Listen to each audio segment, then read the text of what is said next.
Since I'm live, anyways, I'm glad I'm not dead. I am down the Whiskey Whisper for the purpose of this video, anyways.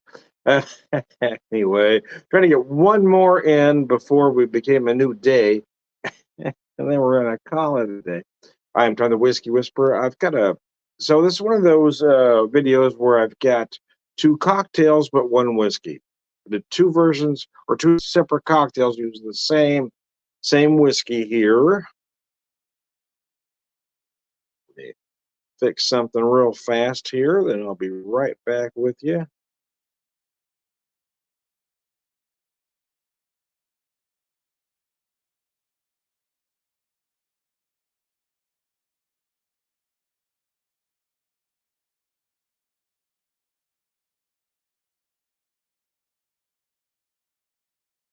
Oops, hit the wrong button here. Let's try that again.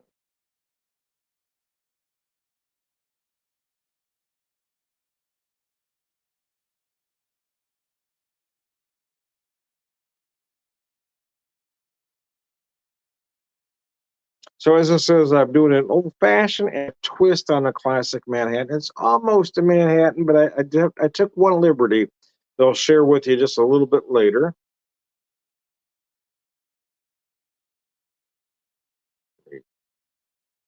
Fix something again real quick here, and you'll have my undivided attention. How the heck are you? It is a Friday night, well, almost a Saturday morning, but anyways, I digress.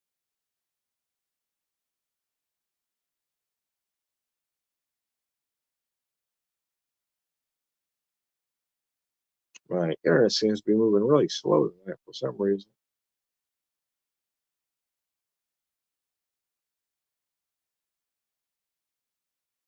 Oops, hit the wrong button there.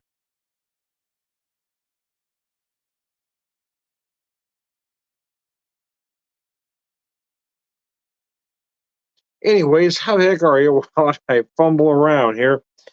Anyways, there we go. Now I got everything I need there. Anyway, how the heck are you? So yeah, I had an idea. I took the Oracle from Tiakida, local to me here, right here in Springfield, Missouri. Uh, distilled right here. It's not a label whiskey; it's an actual whiskey, man.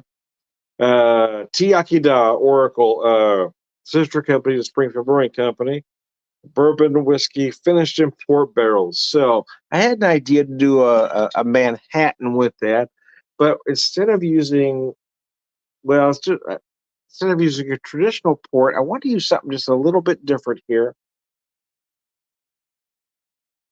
This is the Port of Waverly. So it's not port, but yeah, you get the idea.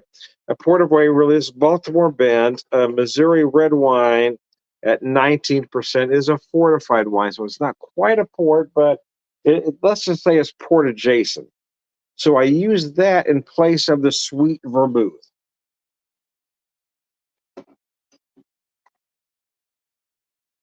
But I'm going to put that off to the side for a second and start with a version of an old fashioned.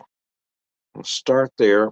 And you'll notice I have it served much like I would a Manhattan. Yeah, I don't like ice in a glass, so I am serving the old fashioned straight up, which isn't done a lot, but it's not out of the realm of possibility either. But again, I use this Oracle whiskey finished in port barrels, my homemade simple syrup using raw sugar. I've got an orange twist in there and a cherry. And I use cherry bitters to tie in why I've got the cherry in there as a garnish.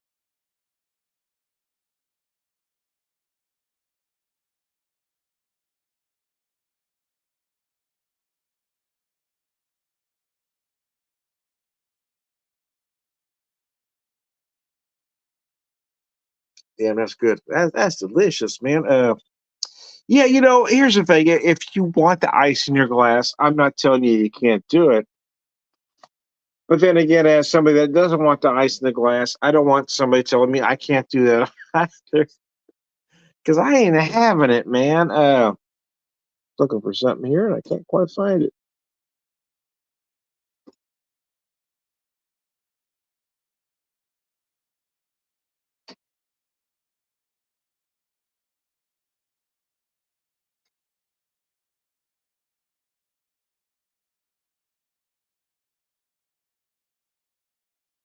Some folks want their cocktail constantly cold. There's nothing wrong with having that ice in the glass if that's what you like. I just don't.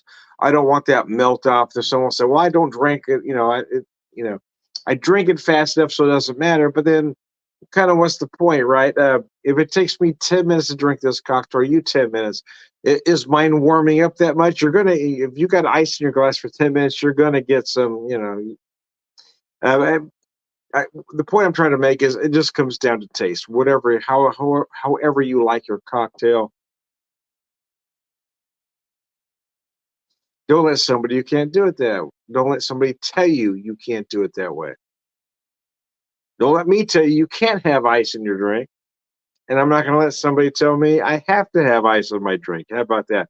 Make the cocktails any way you want them. Is the point I'm trying to make here in a very clumsy way.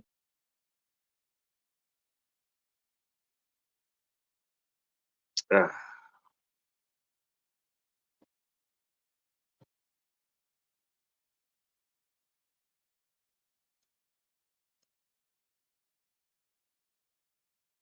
I try to collect different bitters, and I've run out of some that I need to get again. Some of the standards. I have the classic Angostura bitters always on hand, but I hadn't had a.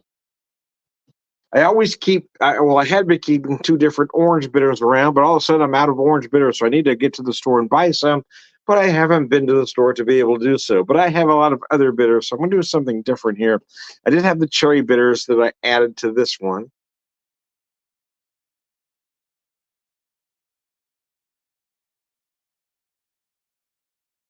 Although there's nothing wrong with serving your old fashioned on ice, there isn't. However, I do like the cocktail like this, though. I gotta tell you, I don't think for me. It's not a cocktail that needs to be ice cold all the time. Chill it right the first time. Get your glass chilled. Chill your cocktail properly. It's going to stay cold enough long enough for you, and for me anyway. And I'm not worried about my drink getting watered down. And I get not everybody has the ice phobia that I have. I get that. I'm okay with that. I'm just saying I have an issue with ice.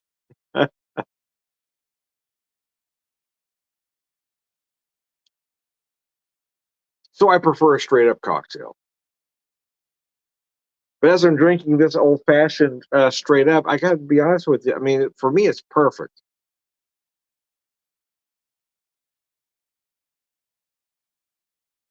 I've got it right where I want it. I've got the right amount of cold. It's going to stay cold long enough. There is no reason for me to put ice in the drink.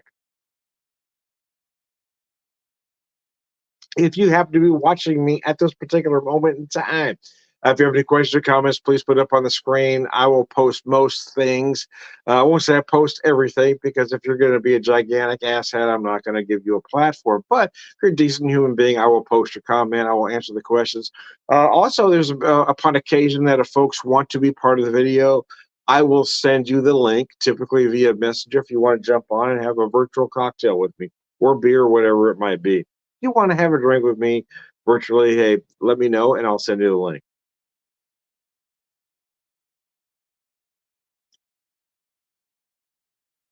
Ah, biscuits.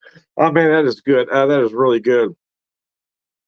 So the orange you see in there. So my wife had made some candied orange things, but we've kind of gone through them all. And I bought some from Trader Joe's. But what I have in here is actually some said orange twist. It's more of just a straight orange rind. But anyway, it was Colin. So I picked him up a few months ago when we were in the Kansas City area. So I hadn't had it before, but I think it works well with the cherry there. It makes a nice, pretty garnish.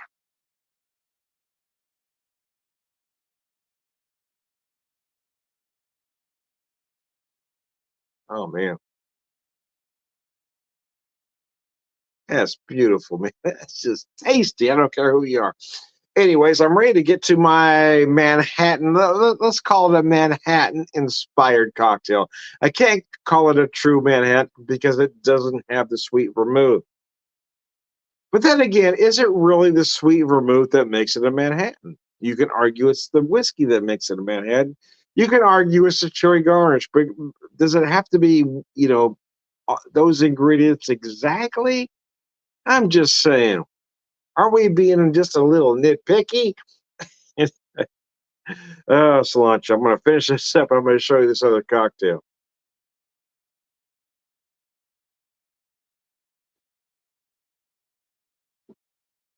So I had this idea. I didn't have an actual port with me, but I had this port of Waverly. So I get it's a port inspired. It is a 19%, which is about what most ports would be. Fortified red wine. So it's if it's not a port, it's certainly port adjacent. Again, I'm using the Oracle bourbon, 92 proof bourbon, finished in port barrels. So, which is kind of why I want to try it to see if it worked. What bitters did I use in this? You might ask, or you might not. I don't know. But if you are asking, this is what I used. Drop some plum bitters in there. Why? Why not? Why not, man? Don't ask why. Ask why. Don't be a why guy. Be a why not guy.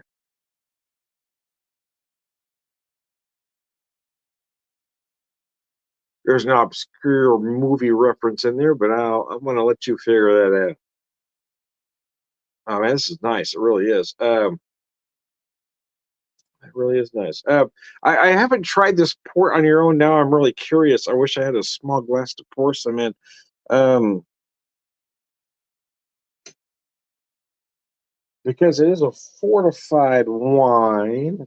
Let me find something smaller. I had a shot glass here. I could put that in. There it is. Let's do that. I'm going to pour just a tiny bit in here to try some on its own.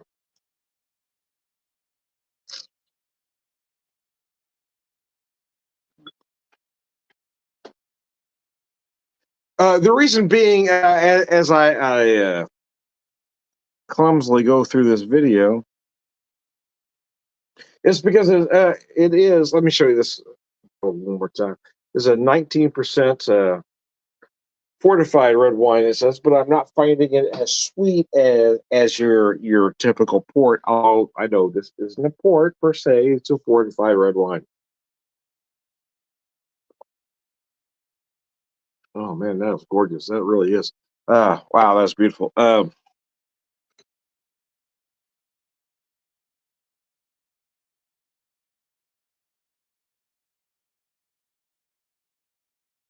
It's gorgeous. So for me, I like this. I really do. It is not as sweet as your typical sweet vermouth.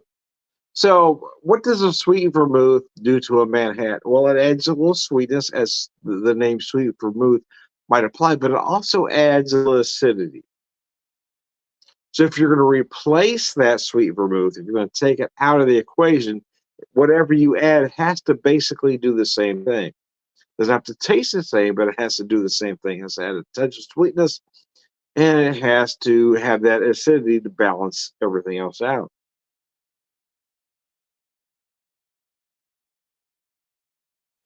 This particular wine or fortified wine, it really isn't as sweet as most sweet vermouths,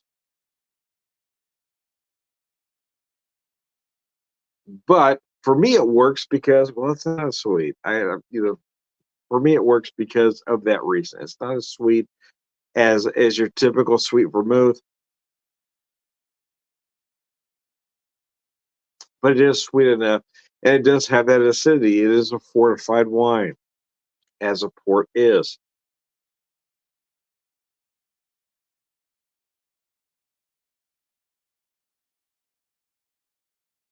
God, it was gorgeous, man. I do like this stuff. I want to drink some on its own now, man. That's beautiful. You're beautiful, babe. Don't ever change. Oh man, that is tasty. I've had this bottle for quite a while. In fact, my wife picked it out. We didn't visit the winery, but we found it at a liquor store, so we picked it up. But it was she was the one that found the bottle, and we said, "Well, let's go ahead." But I looked up on their website to find out the particulars about it.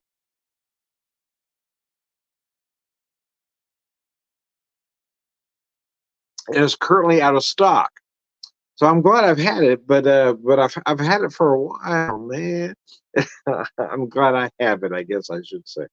But I've had it for a while. Anyway,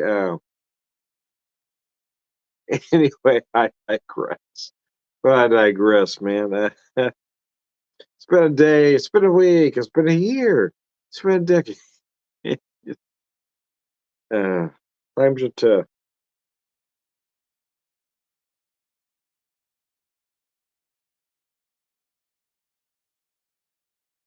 This time of year tends to get a little rough for me because, my wife and I lost our son to cancer April 23rd of 2013. I tend not to dwell on it, or I try not to dwell on it, I guess I should say. But I've gotten to the point where I don't try to hide it anymore either. There was a point where I just tried not to, face it and all, not to talk about it. But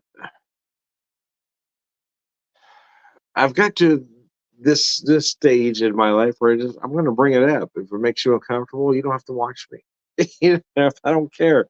At one point, that did concern me though. I know it's when I brought it up. It would Some folks would cringe.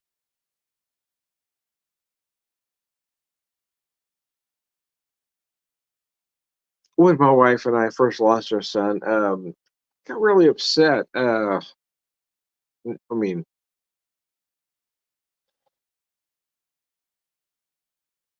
there were certain family members I thought might offer more support than they did. I was really bothered by that. But then as I got past that stage, I started to realize that grief hits people at you know in different ways. My family members, my friends, the grief hit them differently than it hit me. For me, it was all at once because I lost my son, and I'm devastated. But what irritated me was a lot of folks I felt like abandoned me. My friends weren't there. I was expecting phone calls from friends or at least messages from friends, and it wasn't there, and I got really bothered by that.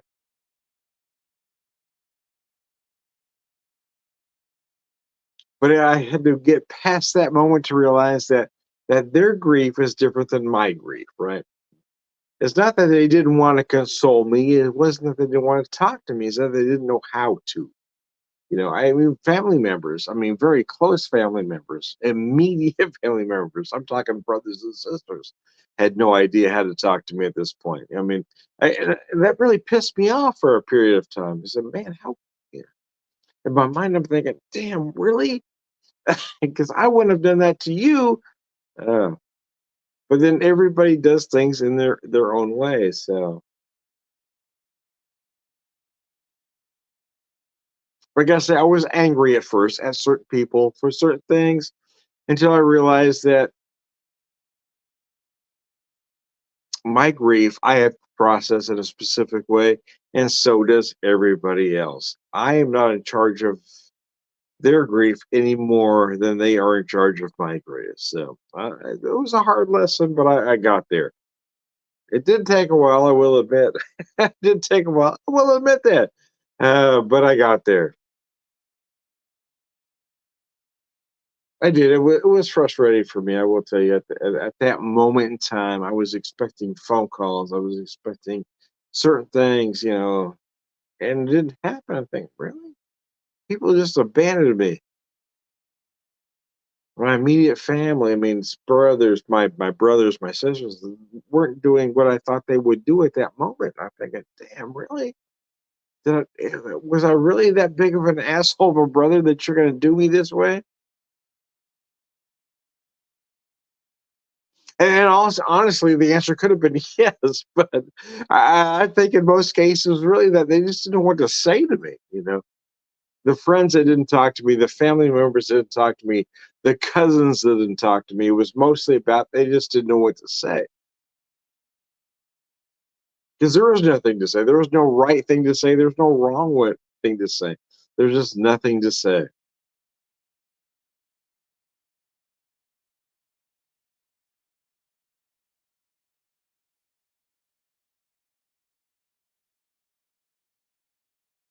And then you get to a point in your life and you realize there is no real reason to harbor a grudge. I mean, for me anyway. I mean, I've got cousins that have that cut me off from social media for various political stance. I mean, I wouldn't unfriend a cousin, even though I might want to really, but I wouldn't do it. Even if they are openly accepting a fascist government. But nevertheless, here we are.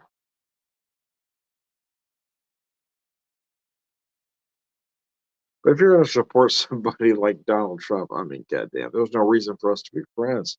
I mean, he's just an asshole. And I've lost various friends and cousins through politics. It just seems petty, right?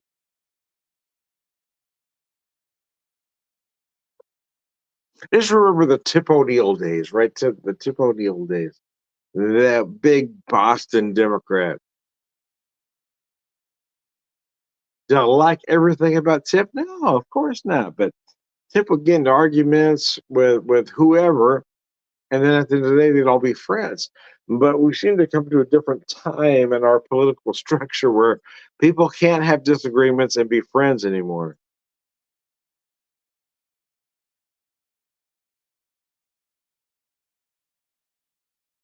Oh man, that was a nice guy. You're just beautiful, man. Don't ever change. Anyways, hey, I am Tom the Whiskey Whisperer, Whiskey Evangelist, prolific whiskey drinker, purveyor of wisdom, and